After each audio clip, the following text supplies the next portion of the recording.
Estamos de volta com mais Mercado e Companhia e agora para discutir um artigo que está na revista Feed and Food deste mês de fevereiro, em que José Luiz Tejon questiona Cátia Abreu, ministra da Agricultura, para presidente da República, sobre este assunto, sobre a trajetória da atual ministra da Agricultura e sobre as projeções e perspectivas para o setor e as ambições da atual ministra. A gente conversa com José Luiz Tejon, que está aqui conosco hoje. Muito boa noite, seja bem-vindo, Tejon. Boa noite, Keren, telespectadores, prazer.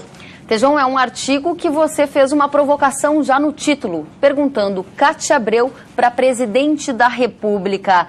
É este o real desejo dela? Por que essa sua provocação? Não sei se o real desejo da ministra Cátia, mas a provocação positiva, porque a ministra Cátia tem na mão o único macro setor brasileiro que é pagador. Todos os demais macro-setores brasileiros são devedores. Então, ela tem na mão, pelo menos pelos próximos 2 anos, o setor que está botando dinheiro no caixa brasileiro. Significa que este governo ele já nasce totalmente agrodependente. Portanto, a ministra tem uma posição estratégica, econômica e de uma importância imensa para os resultados do país em 2015. Consequentemente, a provocação é essa. Seria a ministra Cátia Abreu uma candidata à eleição no próximo ciclo ou não? Bom, Tejon, para a candidatura da presidência é preciso muita comunicação. E a gente observou que neste primeiro mês em que a ministra da Agricultura ocupa o cargo em Brasília, a interlocução dela com a imprensa ainda é muito pequena. Eu diria que é até lamentável em algumas ocasiões, a exemplo do Canal Rural, que tenta várias vezes repercutir uma série de pautas sem sucesso. Falta de interlocução com a imprensa pode ser definitivo para maus resultados à frente do Ministério da Agricultura? Nesse nosso artigo, um dos aspectos é exatamente o poder de comunicação. A comunicação em 2015 não é mais o resultado do que você viu em 2005. Você tem que ir a 2025 e voltar para trás. Então precisa ter uma abertura, uma transparência fundamental e genial. E não é só uma abertura e uma transparência com os produtores rurais em si, porque agronegócio é um sistema que vai desde a gôndola do supermercado até a área de ciência e tecnologia. A ministra Cátia Abreu, representando o setor mais importante da economia brasileira hoje, ela tem que se comunicar em quantidade e qualidade. Regra do jogo, no mundo contemporâneo, uma palavra em inglês, over-communicate, significa comunique-se muito, comunique-se muito. Eu tenho certeza que a ministra Cátia Abreu vai rever esse procedimento e ela tem bons assessores que podem orientá-la a ser estupidamente comunicativa. É fundamental para esse objetivo da presidência. Bom, a gente está vendo imagens da Cátia Abreu, que são imagens recentes e que denotam também aquela relação íntima entre a presidente da República, Dilma Rousseff, e a atual ministra da Agricultura, Cátia Abreu. O que muitos falam dessa relação é que ela pode ser muito profícua para o agronegócio brasileiro. No entanto, nos últimos anos, a presidente Dilma Rousseff, por exemplo, não teve nenhuma relação de proximidade com o cooperativismo. Você acha que a atual ministra Cátia Abreu pode estabelecer um comportamento muito semelhante ao de sua amiga Dilma Rousseff? Olha, não creio, seria uma insanidade.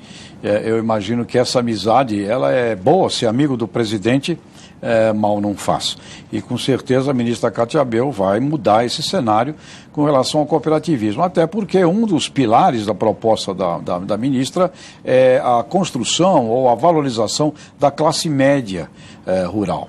E a classe média rural, que significa o médio, pequeno produtor, do ponto de vista de renda, ele passa por cooperativismo. Portanto, ao contrário, eu imagino que o aliado mais significativo de qualquer política agrícola no Brasil é a cooperativa. Bom, falando então de tributação. Começamos o ano de 2015 com um forte ajuste fiscal, o ministro da Fazenda anunciando mais tributos sobre combustíveis, perspectiva ainda de um ano de mais tributos nas contas de todos os brasileiros. É possível que a ministra Cátia Abreu consiga uma interlocução forte com o Ministério da Fazenda a fim de desonerar o agronegócio brasileiro, ou teremos mais tributos até do que comparativamente a outros setores? Tem que desonerar ao máximo, porque a chance do país conquistar mercados é através do agronegócio, fundamentalmente realmente vocação brasileira, isso independente dos demais setores que também tem que progredir. Portanto, tem que desonerar. E a gente já vê casos de países como a Nova Zelândia, a Austrália, que fazem acordos, por exemplo, com a China, mandando produtos com imposto zero.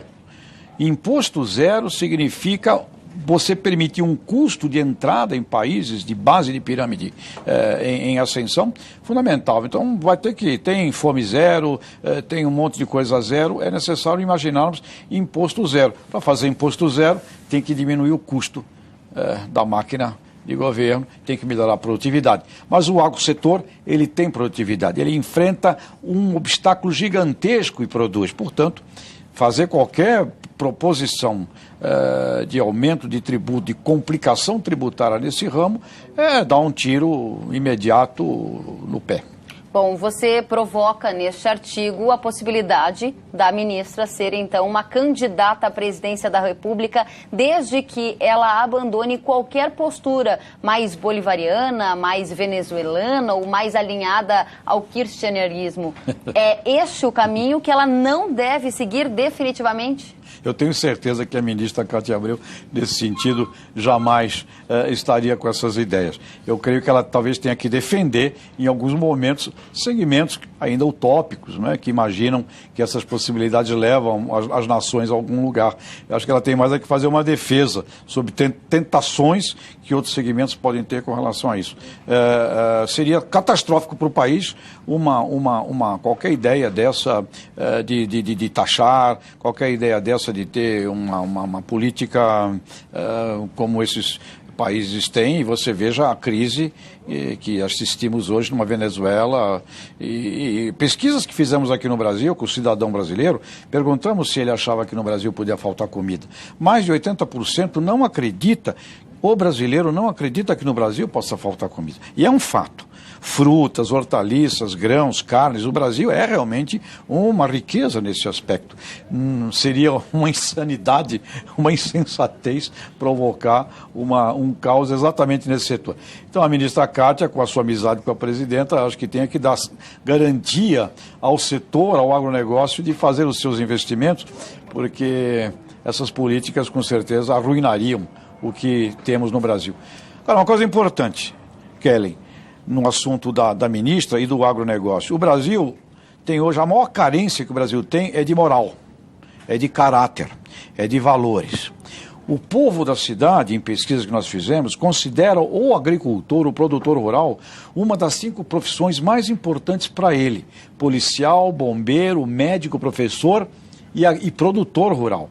Portanto, tem aí um resgate, inclusive, de valor fundamental para o país. Muito obrigada, José Luiz Tejon, pela sua análise política, e a gente vai acompanhar de perto toda a trajetória da atual ministra da Agricultura, esperando que ela se comunique cada vez mais com o setor. Quem não se comunica se trumbica, já dizia o velho Chacrinha. Boa sorte, ministra. Muito obrigada, José Luiz Tejon, fazendo essa provocação. Será Cátia Abreu a nova presidente da República, a nova candidata à presidência? Estaremos de olho em todas as medidas que vão ser tomadas ao longo dos próximos meses. E você, está de olho? Quer participar aqui do Mercado e Companhia? Então faça a sua sugestão, mande as suas perguntas, entre em contato com a gente. O número é o que aparece no seu vídeo, 11 985240073. Se preferir, acesse o site do Canal Rural e participe. Obrigada pela sua companhia, desejo a todos uma ótima sexta-feira e a gente se encontra lá no Rio Grande do Sul, na abertura da colheita da safra de arroz. Tenham todos uma ótima noite e até lá.